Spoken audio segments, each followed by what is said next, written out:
Tonight, we embark on a journey, not through the grand halls of emperors or the triumphant marches of legions, but into the quiet, often overlooked corners of daily life in the Roman Empire. Imagine, if you will, a world without the familiar comforts of our modern age. A world where survival was an art, and every sunrise brought with it a fresh set of challenges. This is not a tale of heroic battles or political intrigue, but a gentle exploration of the mundane, the gritty, and the surprisingly resilient spirit of the average Roman citizen. Allow your mind to drift, to settle into the rhythm of a bygone era, as we uncover the subtle textures of a life lived long ago. Let the soft hum of the ancient world lull you into a state of peaceful contemplation. Our journey begins not in a marble villa, but in a Roman insula, the ancient equivalent of an apartment building. Picture yourself waking, not to the gentle chime of an alarm, but to the distant cries of street vendors and the rustle of straw beneath you. Your room, a modest space, offers little in the way of luxury. Stone walls, cool in the morning, will soon begin to sweat under the midday sun. There are no windows, only small openings that invite in the sounds and scents of the bustling city below. The mattress, filled with straw, offers a rustic comfort, a far cry from the plush beds of today.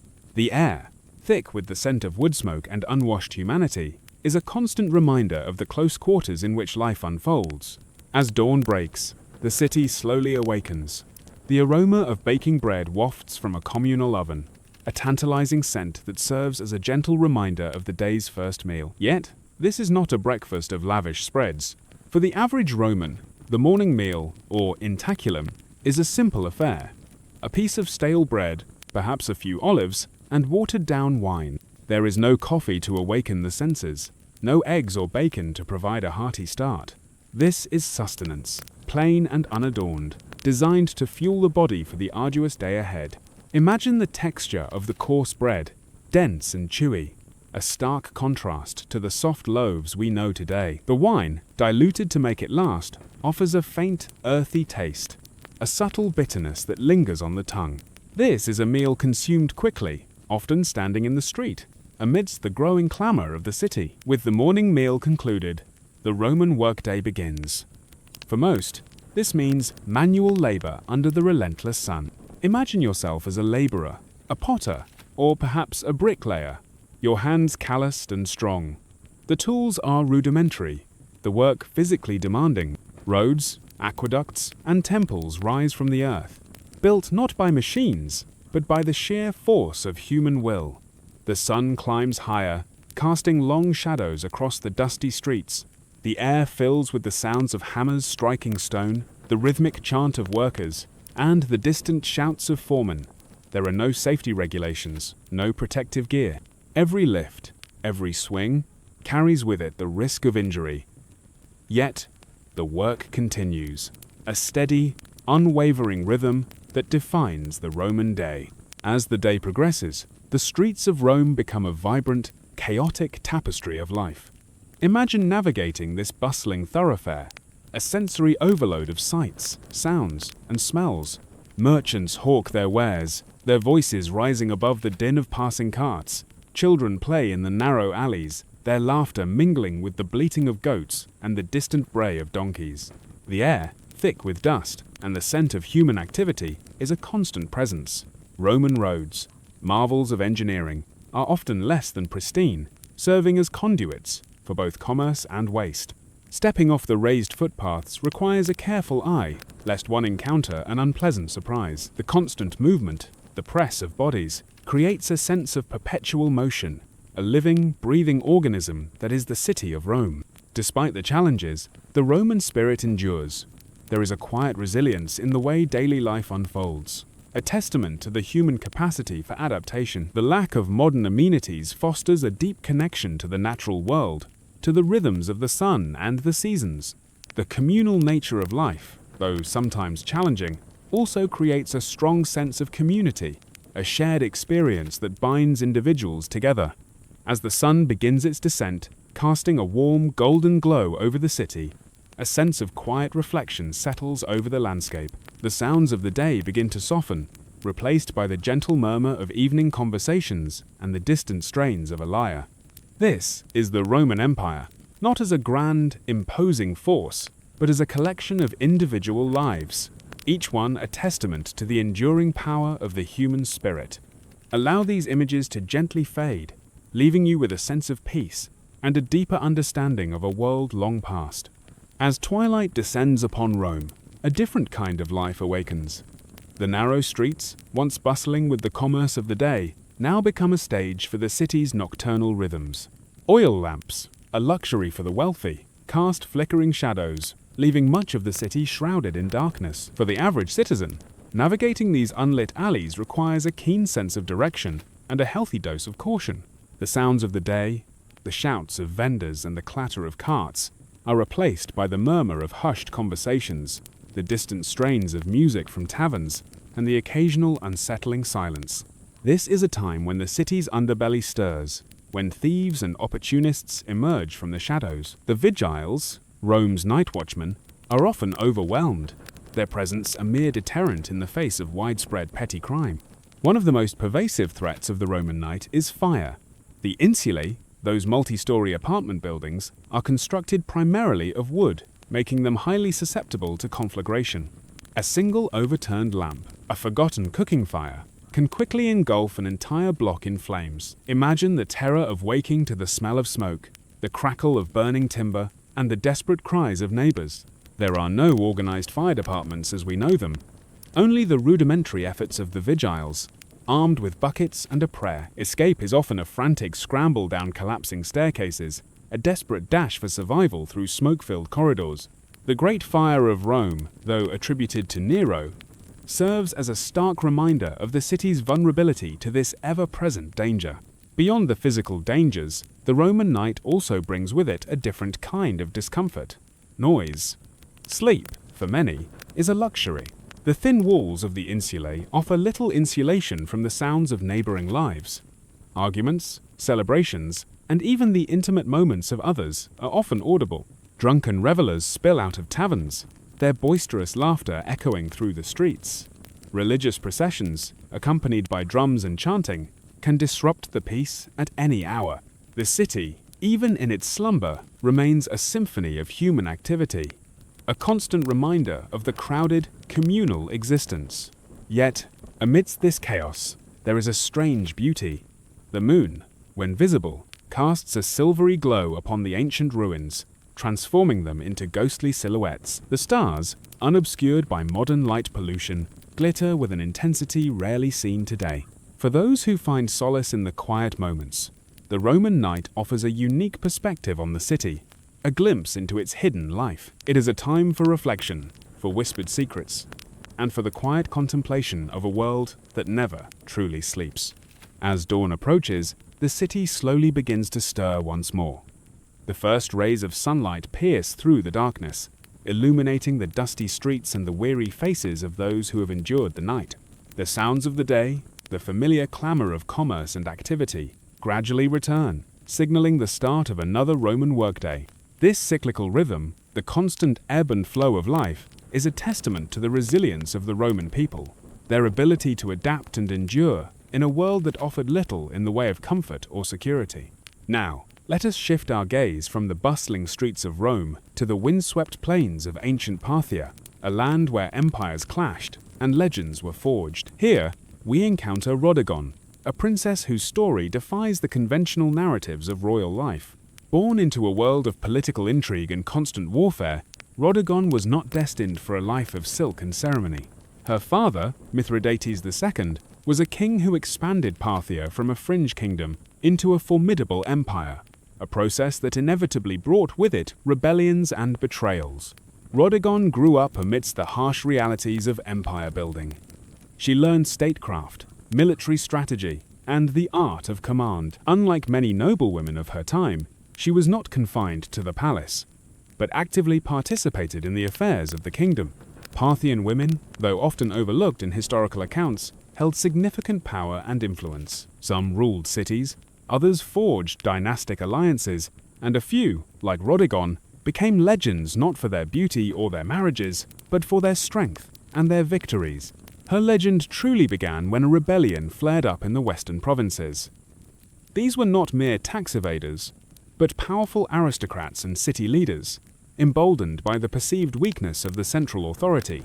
Under ordinary circumstances, the king would have dispatched a general to quell the uprising, but these were not ordinary circumstances. For reasons still debated by historians, Rhodogon herself took command, and not just in a symbolic way. She donned armor, mounted a horse, and made a public vow that would become the stuff of legend. She would not wash, comb, or otherwise tend to her hair until the rebellion was crushed. This vow, dramatic as it sounds, was not an act of vanity, but a powerful declaration. It was a visual symbol that tied her personal dignity to the fate of the empire. Every tangled, dust-laden strand of her hair served as a constant reminder to her soldiers. This isn't over until we win. And it worked. Soldiers rallied around her, seeing not just a princess, but a commander who was literally sacrificing her comfort for the cause. The rebels, who had expected a general or a diplomat, were instead confronted by a furious, unwashed woman riding straight for their gates with steel in her eyes and no time for conditioner. Rhodogon's campaign was not swift. The rebel cities were fortified, their leaders confident. But Rhodogon did not waver. Her military instincts were sharp, perhaps sharper than many of the men who had led before her. She employed classic Parthian strategies: mobility, feigned retreats, and hit-and-run raids. Her forces would appear at the edge of a rebel-held city, vanish like smoke, and return a day later from an unexpected flank. Her soldiers admired her not just as a symbol, but as a tactician. She didn't ride behind the lines. She was up front, dirt under her nails and fury under her helmet. As the weeks dragged on, so did her hair. It is said that by the third month, the strands had begun to knot into ropes, full of dust and sweat, and the whispers of battlefield prayers. But that only made her more terrifying to her enemies, and more revered by her men. Rebels called her the Witch Queen, not because she practiced magic, but because no noblewoman should still be fighting in the field and refusing a bath. Surely, they reasoned, something unnatural was at work. But there was nothing magical about it, just sheer, unrelenting discipline. By the time her army laid siege to the final rebel stronghold, her legend had grown faster than the rebellion had. In taverns and tents alike, soldiers joked that the enemy wasn't afraid of Parthian swords. They were afraid Rhodogon would never wash again, and truth be told, they weren't entirely wrong. The last stronghold of the rebellion loomed ahead, a walled city rumored to be impenetrable, where the rebel leaders had dug in like ticks on a dog. Supplies had been hoarded, archers lined the parapets, and the gates had been reinforced with the kind of smug confidence only traitors possess. They believed they could outlast Rhodogon. Big mistake. By now, her appearance was legend. Word had spread not just through the empire, but into enemy territory. The woman who won't wash, they whispered, has arrived. Some said her hair had turned to iron. Others claimed she hadn't slept in weeks. The myths piled up like siege ladders. But Rhodogon was no myth. She was real, and she had tactics. Instead of launching a reckless assault, she opted for a slow, punishing siege. She cut off trade routes, intercepted messengers, and poisoned wells. The rebels had braced for a battle of swords. Instead, they got starvation. She weaponized time itself, letting her enemies rot from the inside out. And all the while, she camped outside the city with her soldiers, just another commander beneath the canvas tents. She shared their meals, gritty bread, and lukewarm wine. She inspected their armor. She led patrols, and she still, despite every opportunity, refused to so much as touch a comb. For her soldiers, the vow had become sacred. No one dared suggest she break it, even in jest. It had become a living embodiment of Parthian pride, a symbol that their suffering wasn't for nothing. Every tangled strand was a reminder, we are still in this fight. Inside the rebel city, morale crumbled. They had expected to demoralize the enemy by holding out. Instead, it was they who began to wither. Their own commanders began to argue. Food ran low. Rumors of desertion began to ripple like cracks through stone. And then came the breaking point. A small gate, left unguarded for just an hour, perhaps out of fatigue, perhaps sabotage, was found by one of Rhodogon's scouts. That night, under the cover of darkness and wind, her forces slipped in and opened the main gates from within. By morning, the The city was hers, and Rhodogon, face streaked with sweat and ash, stood atop the battlements, unbathed, victorious, and utterly terrifying. Victory was not declared with trumpets or parades, it was declared with water. After months of dust, battle, and relentless pursuit, Rhodogon stood before her army, not in royal robes, but in the same battlefield garb she had worn since the campaign began. Her armor bore dents from rebel blades. Her face was lined from sun and strain, and her hair, her wild, matted, filthy hair, now hung down her back like a lion's mane made of wire and legend. But she had done it. Every rebel city had fallen. Every oathbreaker had been brought low, and now, with her vow complete, she could finally do what no one in the Empire had dared attempt to rush. She could wash her hair. According to tradition, and later accounts passed down through oral history, Rhodogon summoned her servants not to a golden chamber, but to a public courtyard. She wanted her soldiers, the ones who bled beside her, to witness this moment. Basins were filled, oils were warmed, combs were retrieved from storage like sacred relics. And then, under the open sky, the warrior princess of Parthia, caked in the grime of war, began to scrub away months of rebellion. It was symbolic. Every tangle undone was another city reclaimed. Every rinse of water over her scalp washed away defiance, soaked into the earth as if the land itself had been restored. Some say she wept, others say she laughed, but what no one disputed was the silence among the troops as they watched. Hardened men, scarred and sunburned, stood like statues as Rhodogon emerged from her ritual, transformed. No crown was placed on her head. She didn't need one. The dust had become her diadem. The act of not washing had become more powerful than any jewel, and in that moment, Parthia didn't just have a princess, it had a symbol. She could have returned to court in triumph, let the scribes compose flattering odes, allowed nobles to fall over themselves in praise. But she didn't rush back to luxury. She stayed with her troops a while longer. She dined with them. She listened to them. She knew that her legend had just begun. But she didn't want it forged in gold. She wanted it forged in memory. After the hair washing that became an event for the ages, Rhodogon could have ridden straight to the capital with fanfare, banners, and enough propaganda to last a century. But she didn't. Instead, she took the long route back, deliberately visiting the cities she had reclaimed one by one, walking their streets, inspecting their defenses, and ensuring no embers of rebellion still glowed beneath the ashes. This wasn't mere ceremony, it was strategy. Rhodogon knew the danger of victory, how quickly it can melt into complacency. Empires don't fall from defeat alone, they fall from forgetting why they fought in the first place. She wanted the rebels and loyalists alike to understand that Parthian strength wasn't just cavalry and coin. It was embodied in her very presence, a woman who chose hardship over comfort and earned loyalty by example, not decree. And loyalty she received. Everywhere she went, people gathered, not to gawk at royalty, but to stare in awe at her not polished, not perfumed, but real. She didn't bring fear, she brought accountability. She asked for reports, heard complaints, paid for supplies out of her own war coffers. She rewarded cities that had stayed loyal and offered clemency, carefully, cautiously, to those who repented. By the time she reached the royal court, her return had already become a legend. Scribes rushed to record her tale. Artists argued over how to capture her wild-haired and battle-worn, or radiant and reborn. Ministers whispered about the implications. A woman commanding armies, keeping oaths, and now standing at the heart of Parthian power with the loyalty of half the provinces in her hand. And here was the dilemma. What do you do with a princess who is more popular than most kings? Some urged she be married off, as if that would contain her influence. Others wanted her placed in charge of border defenses permanently. But Rhodogon didn't seem concerned with titles or politics. She had proven what she needed to. The battlefield had been her throne, the dust, her crown, and her name, already etched in the hearts of soldiers and citizens alike, needed no royal inscription to endure. She didn't need a coronation. She had already been crowned, not with gold, but with history.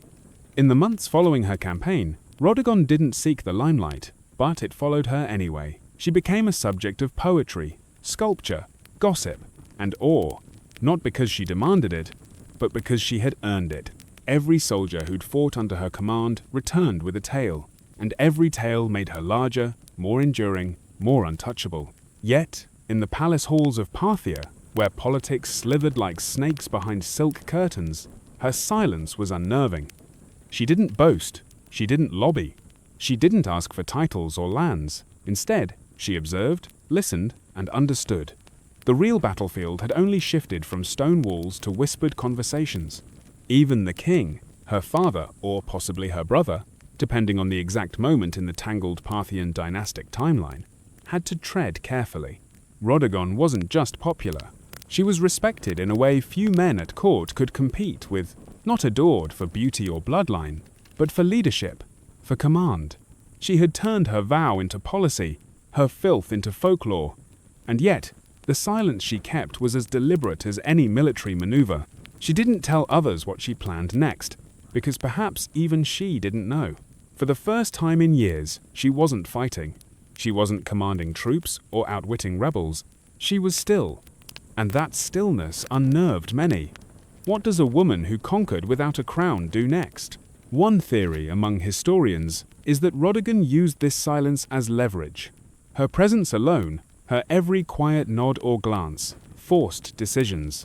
Officials hesitated to propose bad policy for fear she'd frown. Generals delayed campaigns, hoping she might weigh in. Her silence wasn't passive, it was a tool. She had discovered that not speaking could be more powerful than speaking, and so she remained a living legend, walking the palace corridors, her freshly washed hair braided not just in gold thread, but in memory. Her very existence challenged the norms. She had proven that Parthian might wasn't confined to masculine hands. It could ride into battle with tangled hair and return with cities at its feet. And all she had to do now was wait, because sometimes the greatest move is no move at all. As the years passed, Rhodogon's name slowly faded from the formal records. Parthian scribes, more eager to elevate kings and dynasties than unruly warrior princesses, began to downplay her campaign. The silence she once used as a weapon now became the excuse for erasure. No grand mausoleum was raised in her name. No epic poem commissioned by the state bore her face on golden scrolls. But that's the thing about true legend. It doesn't need permission to survive. In the outposts where her army had marched, in the villages she spared, her name remained a whispered spell. Mothers told stories of her to their daughters, not as a fairy tale, but as a warning to any man who underestimated a woman with a mission. Soldiers recited her tactics as if they were sacred text, and rebels, well, even decades later, they still spoke of her as if she might ride again from the dust, with hair flying like war banners. There's something profoundly unsettling about someone who breaks every rule of their time and still wins. Rhodogon wasn't content to be decoration in a court. She didn't play the flute, paint birds, or practice the refined art of being quietly ignored. She burned through her time like a comet, and then vanished just as quickly. Historians have debated what became of her. Some believe she retired from public life, choosing peace over politics. Others think she remained an advisor in the shadows, shaping Parthian strategy from behind the veil of anonymity. A few romantics claim she rode out one final time to settle a border dispute and disappeared into legend, never confirmed, never denied.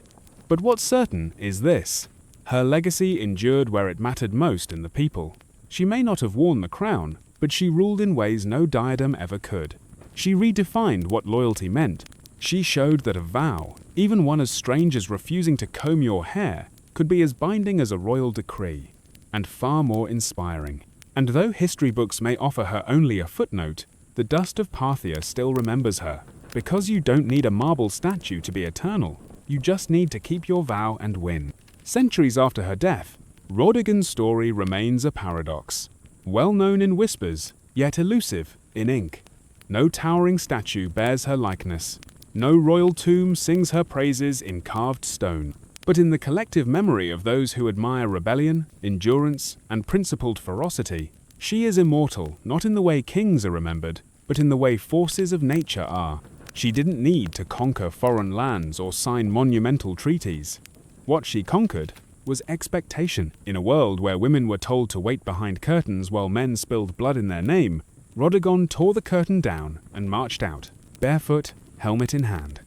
She didn't ask for command, she took it. And the empire didn't collapse. It followed, More importantly, she taught her people a lesson that no decree could enforce. That loyalty doesn't come from fear, it comes from seeing your leader suffer beside you, from watching them choose discipline over comfort, from watching them keep a vow longer than anyone thought possible. She wasn't perfect, no legend is, but her story endures precisely because it wasn't polished or clean. It was tangled, muddy, honest, like her hair on that final day of victory. In that filth was dignity. In that vow was a vision of leadership stronger than any title. When her soldiers looked at her, they didn't see a princess. They saw someone who believed in the fight more than her own vanity. And that's the part history couldn't quite erase. Even now, long after Parthia has crumbled and its cities turned to sand, her name returns in moments of resistance. Artists revive her. Writers search for her footprints, a vow not to wash until victory. It sounds absurd to some, but to those who've had to claw their way through injustice, it makes perfect sense.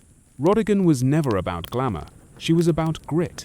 And in the end, it was the dust that crowned her, not gold dust, the same substance emperors try to escape in death, yet the very thing she wore like a badge of honor. She was forgotten by kings, ignored by chroniclers, but remembered by the dust.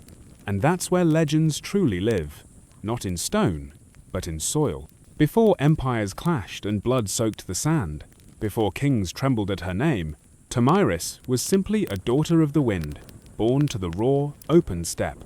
The land she came from was not gilded in marble or echoing with philosophy. It was brutal, free, and endlessly vast. This was the world of the Masagetae, fierce nomadic horse archers who rode like spirits of the plains, their lives shaped by survival, honor, and war. We know little of Tomyris's childhood, but we can imagine the rhythm of it. She would have learned to ride before she could run, to shoot before she could speak, in full sentences. Among the Masagetae, girls were not caged in tents or veiled by silence. They trained beside the boys, rode with the warriors, and grew up with iron in their blood. To lead, one had to bleed, and Tomyris, even as a young woman, bled for her people. Her tribe worshipped the sun and sky, lived off their herds, and buried their dead with weapons ready for battle in the afterlife. They had no cities, no golden temples, but they had pride. And when enemies approached, they met them not with prayers, but with arrows. Tomyris likely came to power after the death of her husband, who may have ruled the tribe before her, but what's certain is that when the moment came, she didn't inherit leadership, she seized it. In a time when most women were considered property, Tomyris commanded an army. She negotiated with kings, she dared to speak as an equal, and if they didn't listen, she made them. She was more than a queen. She was Shahut, the steppe's checkmate, a war chief in bronze and leather who would soon face the greatest empire on earth. But power, especially for a woman, never comes without consequence. As Tomyris began to solidify her rule, whispers grew louder across the mountains to the south. A king was watching. His name was Cyrus the Great, and he wanted more. The stage was set, the steppe wind howled, and Tomyris, daughter of warriors, would soon ride into legend. While Tomyris reigned over the open steppes, far to the south, a different kind of power was rising, structured, imperial, relentless. Cyrus the Great, founder of the Achaemenid Empire, had already conquered Lydia in the west and Babylon in the south. His banners flew over deserts, mountains, and cities where languages changed every few days. But Cyrus wasn't done. He was a builder of empires, and every builder eventually eyes the horizon. To Cyrus, the Masagetae were a threat wrapped in opportunity. They weren't rich in gold or cities, but they controlled the northeastern frontier, and that meant access to key lands, resources, and trade routes. More importantly, the Masagetae had something no empire could afford to ignore: pride. And pride, in Cyrus's eyes, could be bent or broken. But Cyrus also knew that brute force wasn't always the best first move. He had a reputation for cleverness, diplomacy, and strategic trickery. So he tried a different approach, one that kings before him had used to dissolve threats without a single drop of blood. He proposed marriage. According to ancient sources, notably Herodotus, Cyrus sent envoys to Tomyris, offering an alliance through matrimony. On paper, it was a royal match. the great king of Persia and the warrior queen of the Massagetae. But Tomiris wasn't naive. She saw the proposal for what it was, not an offer of love or partnership, but a calculated attempt to absorb her people without a fight. She declined, and that rejection didn't sit well in the halls of Pasargadae. With the diplomatic games over, Cyrus shifted to his favorite language: war. He ordered his army to cross the Araxes River, the natural barrier that separated Persia from the land of the Massagetae. He was going to take what Tomiris refused to give. But Tomiris was already preparing. She knew the terrain. She knew how her people fought on horseback, fast and furious. And most of all, she knew Cyrus wasn't just coming for land. He was coming to crush a woman who dared to say no. The world's most powerful king had declared war, but he had no idea what kind of fury he had just awakened on the steppe. Cyrus the Great, master strategist and seasoned conqueror, believed he could outwit Tomiris. He had faced kings, crushed cities, and subdued nations. To him, the Massagetae were little more than wild nomads with fast horses and no cities to defend. He didn't realize he was stepping into the path of someone just as cunning and far more furious. Tomiris had warned him. After rejecting his marriage offer, she sent a clear message: cross the Araxes River, and you will regret it. But Cyrus crossed anyway, building a bridge of boats to carry his army into Massagetae land. Instead of striking immediately, Tomiris pulled her forces back, luring Cyrus deeper into unfamiliar terrain. The Persians found an abandoned camp, well stocked with food, and, more importantly, wine, a luxury the nomadic Massagetae rarely indulged in. It was a baited trap, and Cyrus took it, perhaps thinking the enemy had panicked and fled. Inside the camp, he left a portion of his army under the command of General Harpagus, a trusted officer. As the Massagetae returned under the cover of night, they fell upon the drunk and unsuspecting Persians with deadly precision. The battle was brutal and swift. Among the dead was Spargopaises, Tomiris's son and a Massagetae commander. Accounts differ on what happened next. Some say Spargopaises was taken alive and, realizing his capture, begged for death and took his own life. Others claim he was killed in the fighting, but all agree. When news reached Tomiris, something inside her shattered and then turned to steel.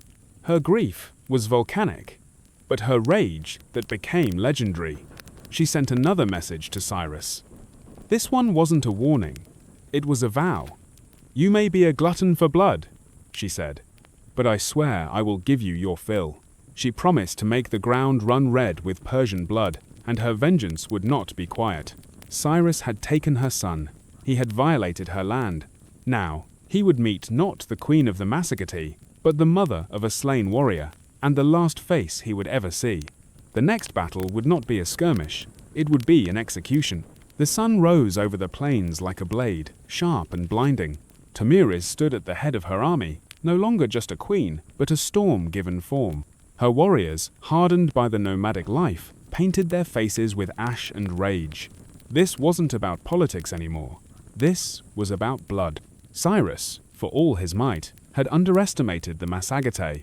He assumed they would fight like the tribes he had conquered before, chaotic, uncoordinated, easy to crush. But Tomiris had spent her life among warriors. She understood how to strike, not blindly, but with precision. She rallied her forces for a full-scale assault on the Persian invaders, and this time, she wasn't holding back. The location of the final battle is lost to history, swallowed by the vastness of the steppe. But what's clear is that Tomiris launched a ferocious counterattack. Her cavalry swept across the plains like a tide of knives. They fired arrows from horseback, closed in with axes, and fought like people with nothing left to lose. The Persians, battle-hardened, disciplined, and experienced, weren't expecting this level of organized fury. Tomiris didn't just lead her troops, she fought beside them. Her presence on the battlefield ignited her warriors like wildfire. Every strike was driven by vengeance. Every charge was an answer to her son's death. Cyrus tried to hold the line, but it shattered. The Persians were routed. Many died where they stood. Others fled into the endless grasslands, only to be hunted down. And Cyrus the Great, the man who had conquered Babylon, Lydia, and nearly the known world, fell in the chaos. Whether he was slain in combat or captured and executed depends on the version told, but either way, He died on Tomiris's terms. What came next is infamous. According to Herodotus, Tomiris found Cyrus's body on the battlefield, ordered his head severed, and then, in a final act of symbolic revenge, submerged it in a wineskin filled with human blood. "Drink your fill," she said, "of the blood you thirsted for." Was it historical fact or poetic embellishment? Maybe both. But it didn't matter. The message was eternal. Tomiris was not to be conquered. When the dust settled and the grass drank deep the blood of empire, Tomiris stood victorious, a warrior queen who had done what no king or army before her could.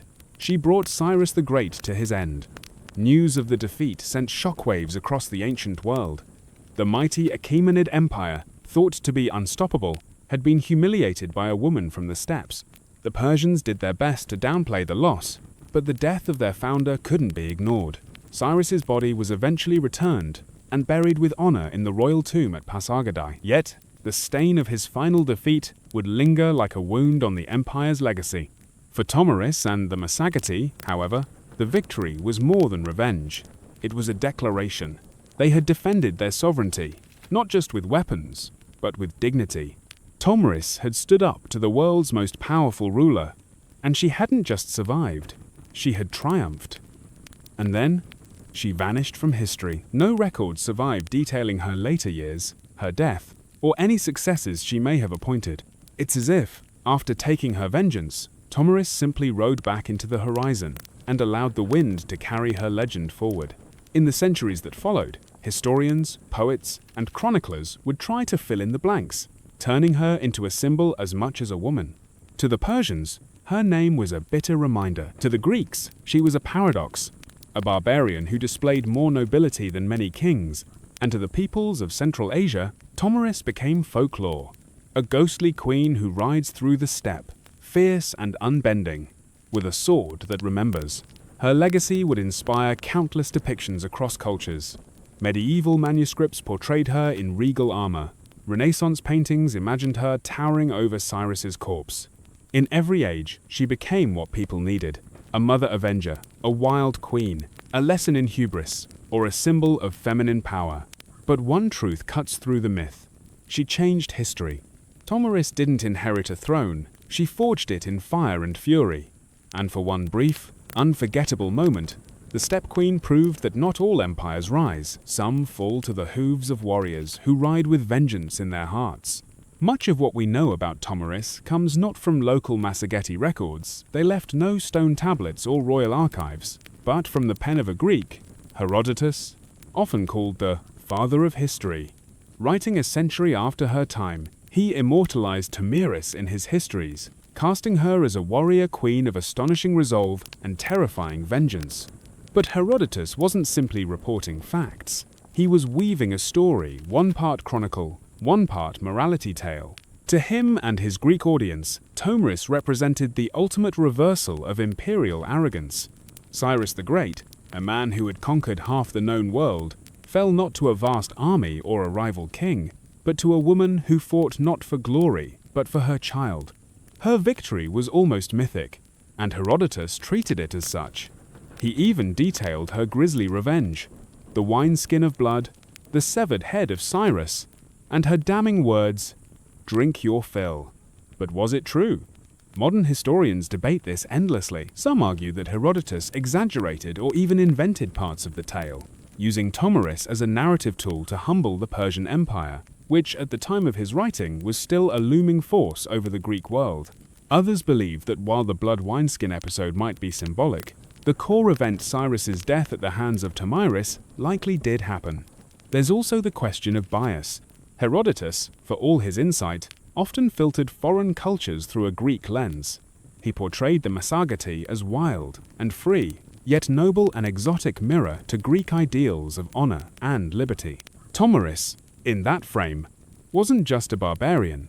She was a moral counterweight to Persian ambition. Still, even if details blurred over time, Herodotus succeeded in one thing. He ensured Tomiris would not be forgotten. Because of him, she became more than a historical footnote. She entered the realm of legend, where facts soften but impact sharpens. And in that space between myth and memory, Tomiris's story found a strange kind of immortality. In a world dominated by kings and conquerors, Herodotus left us a queen who refused to kneel and left her enemies bleeding in the sand. Though she may have slain one of the ancient world's most iconic emperors, Thomiris never ruled an empire herself. She didn't build cities of stone or inscribe edicts on golden tablets. Her people, the Massagetai, were nomads, living not by walls, but by the rhythms of the land, the sky, and the horse. This meant that Tomiris's legacy was never institutionalized. There were no marble busts or royal coins bearing her likeness, no archives to immortalize her decrees. Instead, her story passed on, as stories do on the steppe, through firelight, song, and the whispered awe of warriors. The Massagetae were one of many powerful tribes of the Central Asian steppes. Their cousins included the Scythians, the Saka, and the Dahe, all expert horse archers, who roamed the lands between the Caspian Sea and the borders of ancient China. These tribes were feared by empires for their mobility, unpredictability, and ferocity in battle. Tomiris, as a female leader among them, was rare, but not entirely unique. Steppe culture, unlike many sedentary civilizations, allowed women far greater freedoms. Women rode, hunted, fought, and even led. Among the Scythians, graves of female warriors buried with weapons, armor, and horse gear have been found by archaeologists, confirming that the stories of fierce steppe queens were more than just legend. Tomiris stood at the pinnacle of that tradition. Her power didn't come from inheritance or religion. It came from respect, grit, and sheer capability. She was a unifying force among scattered clans, a political leader, and a military commander in a landscape where survival meant riding faster, shooting better, and fearing nothing. But because the Massagetae left no monuments, Tomiris became a kind of phantom queen, her name echoing only in the writings of outsiders and in the oral traditions of the steppe. To the Persian scribes, she was a warning. To the Greeks, a marvel. And to her people, likely a memory carried in bloodlines, and battle songs, a ghost who rode with them across the plains. Empires may rise and fall in stone, but the stories of the steppe live on in the wind. And Tomiris, fierce, grieving, and unbroken, became its voice. Centuries passed, and the empires that once surrounded the Massagetae rose and crumbled. Cyrus's successors built Persepolis, fought Alexander the Great, and faded into the dusty footnotes of time. But Tomiris's legend endured, not in the palaces of kings, but in the hearts of those who refused to bow. Across Central Asia, she became more than a queen. She became a symbol of female strength, of resistance, of the untamed spirit of the steppe. In many ways, Tomiris embodied a kind of defiance that transcended geography. She was not Roman, not Greek, not Persian, and so her story belonged to no empire. That made her dangerous and inspiring. In the medieval Islamic world, chroniclers occasionally mentioned her name, reshaped by language, but never quite forgotten. In some versions, she was praised for her justice and vengeance. In others, she was seen as a savage queen, a reminder that power in the hands of a woman could be both glorious and terrifying. By the time the Renaissance rolled around, European artists rediscovered her tale through the writings of Herodotus. Painters depicted her in elaborate armor, standing triumphantly over Cyrus's lifeless body. In one dramatic painting, she holds his severed head aloft like a trophy, blood-soaked and victorious. It was theatrical, yes, but also political. These artists were fascinated by the idea of a woman who didn't just survive in a man's world, she won. In the 19th and 20th centuries, Tomiris became a nationalist icon in regions like Kazakhstan, Uzbekistan, and Turkmenistan. Poets and educators reclaimed her as a historical heroine, proof that the roots of Central Asian identity were fierce, proud, and deeply feminine. Her name appeared in textbooks, statues, and even military ceremonies. A woman who had once ruled on horseback, with a bow in hand, was now riding once more through memory and myth, through rebellion and pride. In a world that still wrestles with the idea of powerful women, Tomiris remains a challenge. She wasn't perfect, saintly, or tame. She was decisive, brutal when necessary, compassionate only to those who deserved it. She was resistance in human form, and the blood of empire on her hands was a crown she wore without apology. History tends to favor the builders of monuments, the writers of laws, the kings who carve their names into stone. Tomiris did none of these. She left no empire behind, no palace to excavate, no royal seal to decipher. And yet, her name still lives, not because she ruled forever, but because she refused to be erased. She stands as a contradiction to how history often remembers women not as helpmates or footnotes, but as forces of destiny. Tomris didn't beg for recognition. She took it with blood and fire. She didn't ride behind a king. She rode against one and won. Her story is retold in classrooms from Central Asia to Europe, not simply because she killed Cyrus the Great, but because she dared to defy him. She wasn't defending an empire, she was defending freedom, a freedom that rode on the backs of horses, that hunted with hawks, that slept under the stars, a freedom that could not be neatly drawn on a map.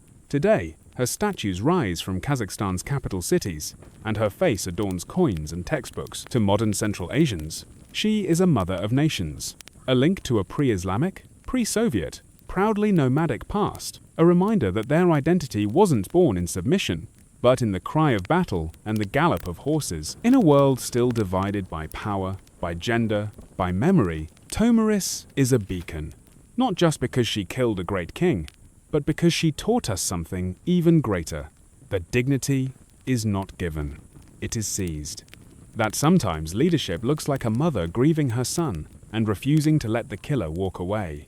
We often wonder why some names survive while others vanish. Tomiris survived because she was unforgettable, because in a time when women were expected to disappear into the tents of men, she rose, blade in hand, fury in heart, and carved her story into the flesh of history. Empires fall, statues crumble, but legends ride, and somewhere, in the whispering winds of the steppe, a queen still gallops, unbroken, undefeated, and utterly unforgettable. In ancient Egypt, beekeeping wasn't a hobby. It was a state-sponsored science with divine approval. Long before modern apiaries, Egyptians had already developed an organized, mobile system for managing bees and extracting honey. By 2400 BCE, beekeeping was depicted in detail on the walls of tombs in the sun-drenched necropolises of Saqqara. It wasn't just about harvesting honey. It was a sacred practice, embedded in agriculture, medicine, religion, and even the afterlife. The Egyptians used horizontal clay tube hives, typically stacked in rows and laid on their sides.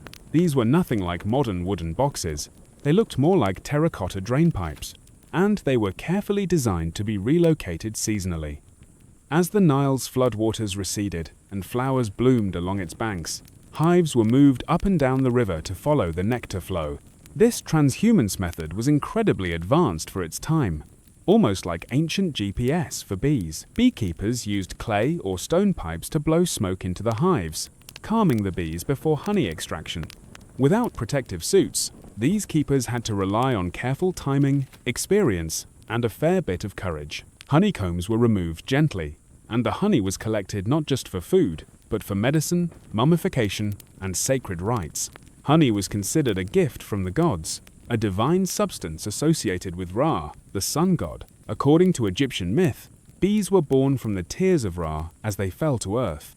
This wasn't poetic fluff. It shaped how the Egyptians treated bees as messengers between the mortal world and the divine. Honey was used in temple offerings, funerary rituals, and even as a currency in trade. It also had a prominent role in medicine. Ancient papyri list honey as a key ingredient in over 500 remedies, mixed with herbs, wine, or milk, to treat wounds, infections, and gastrointestinal issues. Its antibacterial properties were known, even if the science wasn't. Beeswax, too, was harvested and used in cosmetics, embalming, and even in writing tablets. It had value beyond the hive, becoming part of daily life for scribes, priests, and healers alike. In Egypt, the hive wasn't just a source of sweetness. It was a symbol of balance, healing, and celestial order, carefully cultivated under the watchful eyes of both humans and gods. While Egypt gave beekeeping structure and sanctity, ancient Mesopotamia gave it something equally vital: laws. The cradle of civilization didn't just master irrigation, writing, and city building. They also knew the value of honey and the importance of protecting its production. Though Mesopotamian beekeeping wasn't as visually celebrated as in Egyptian tombs, Its traces are found in cuneiform tablets and legal codes, suggesting a quietly sophisticated practice. References to bees and honey appear as early as the Sumerian period. In Akkadian and Babylonian texts, there are mentions of nins, meaning bee gardens or apiaries. These spaces were often attached to temple grounds or royal estates, suggesting honey production was an elite-controlled resource. Honey and beeswax were used in religious offerings, medicine, food, and trade, and losing a hive could be a serious economic blow. The most telling piece of evidence comes from the Code of Hammurabi, dating to around 1754 B.C.E. While most of the code is famously devoted to issues like theft, injury, and agriculture, a few lines directly address bee disputes. If someone allowed their bees to swarm into another man's field and the bees caused damage, they were liable. If honey was stolen, restitution had to be made, sometimes in the form of silver or replacement jars. In a world where almost everything was counted in grain, the fact that honey warranted its own legal protection speaks volumes. Mesopotamians also understood bees as more than just insects. Some texts described them as divine messengers, even linking them to Ninurta, the god of agriculture and war. Beeswax, in particular, was valued for sealing documents and creating ritual figurines. It was both practical and mystical, part of both bureaucracy and magic. Though the exact design of Mesopotamian hives isn't fully preserved, scholars believe they may have used mud brick or woven basket hives. Similar to early Levantine styles, these would have been kept in shaded gardens or rooftops, protected from the harsh summer heat. Mesopotamian beekeeping was less about worship and more about structure regulating resources, ensuring fairness, and maintaining the economic balance of a society where even a bee sting might end in litigation. Here, the hive was not just a biological wonder, it was a microcosm of order, law, and the civilizing impulse itself. In the rugged highlands of Anatolia, long before the Greeks took center stage, the Hittites were quietly mastering the art of beekeeping, and they weren't treating it like a backyard hobby. To the Hittites, bees were sacred agents of purity, messengers between realms, and essential to both agriculture and the spiritual health of the kingdom. Unlike Egypt and Mesopotamia, where beekeeping was a blend of science and economics, the Hittites took a more ritualistic approach. In religious texts from the 14th and 13th centuries B.C.E., bees are mentioned not just as producers of honey, but as active participants in purification rites. One famous Hittite ritual text describes a ceremony in which a bee is summoned to go and remove the evil, the impurity, and the wrath of the gods. The bee is then released, not killed, a rare show of mercy in ancient rites, suggesting a deep reverence for the insect. The Hittites valued honey for its taste and its sacred utility. It was used in libations, sacrificial offerings, and anointing rituals, often combined with wine, milk, or grain. Honey wasn't just consumed, it was poured, burned, and blessed. It served as a medium between human intention and divine reception. In terms of practice, evidence suggests the Hittites used clay or woven hives, likely stored in protected enclosures near temples or royal estates. Though the archaeological record is sparse, parallels with neighboring Levantine and Syrian traditions hint at portable, tube-like hives, possibly made from straw and mud, stacked and managed, much like those in Egypt. Beekeepers in the Hittite world likely operated under temple control, their work deeply embedded in seasonal festivals and state rituals. Honey was not a mere commodity. It was a tool of diplomacy, healing, and spiritual cleansing. The bee, small and unassuming, held symbolic weight that far exceeded its size. The Hittites also contributed a vital piece to the global understanding of bees.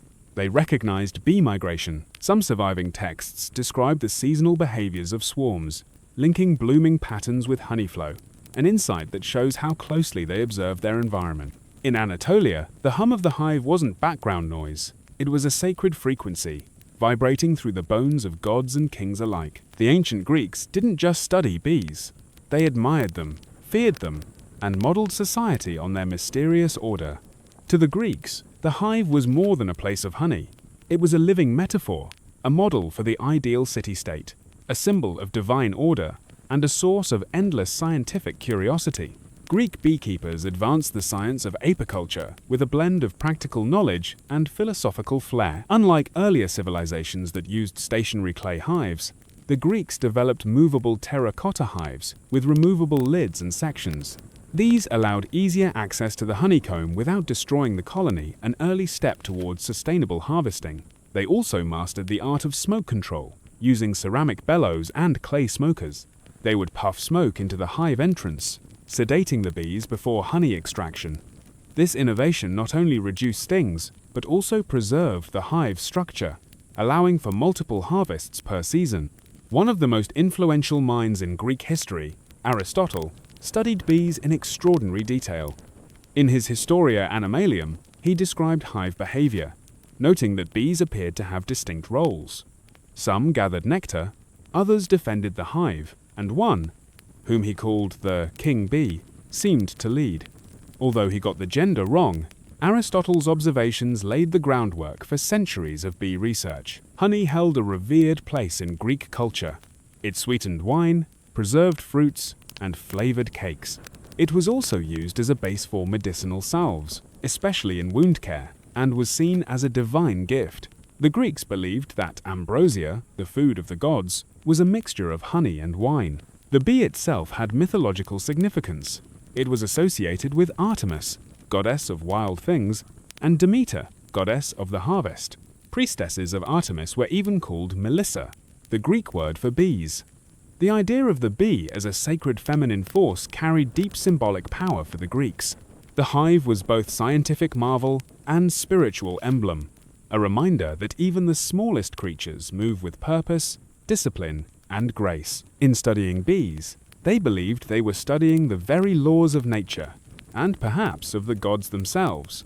If the Greeks studied bees with wonder, the Romans managed them with ambition. Beekeeping in the Roman Empire wasn't just a cottage industry.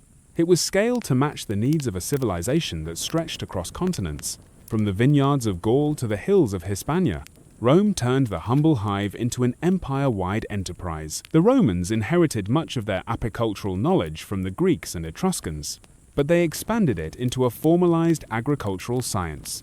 Writers like Varro and Columella recorded detailed instructions for building hives, harvesting honey, and relocating colonies. Their treatises describe beekeeping with a startling modernity, including observations on swarm behavior, seasonal cycles, and pest control. Roman hives came in many forms: hollow logs, cork bark containers, clay tubes, and even woven baskets sealed with dung or mud. Flexibility was key. In colder climates, more insulation was needed. In warmer provinces, ventilation was critical.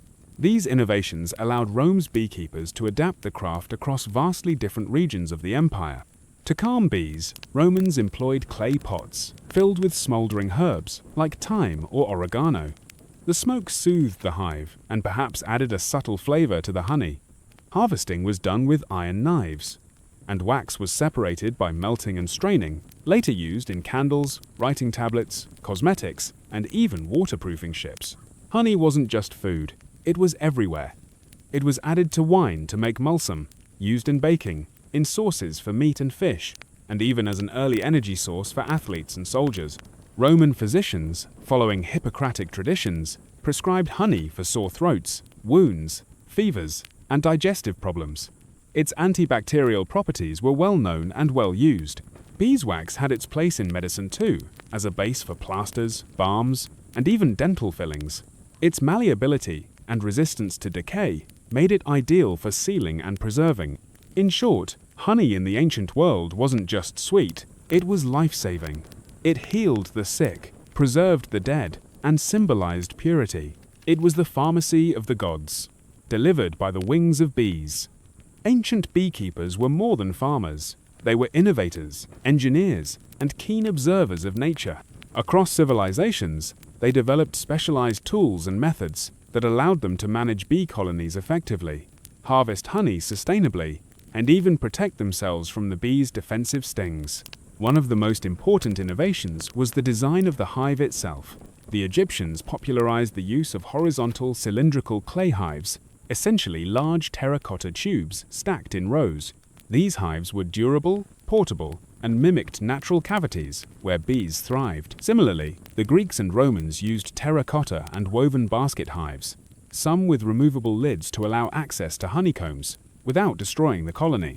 The ability to inspect and harvest without killing the bees was revolutionary, paving the way for modern, sustainable agriculture.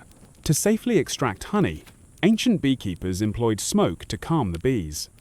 The Greeks invented clay smokers and bellows, designed to direct smoke into the hive's entrance. The smoke masked alarm pheromones released by guard bees, reducing their aggression.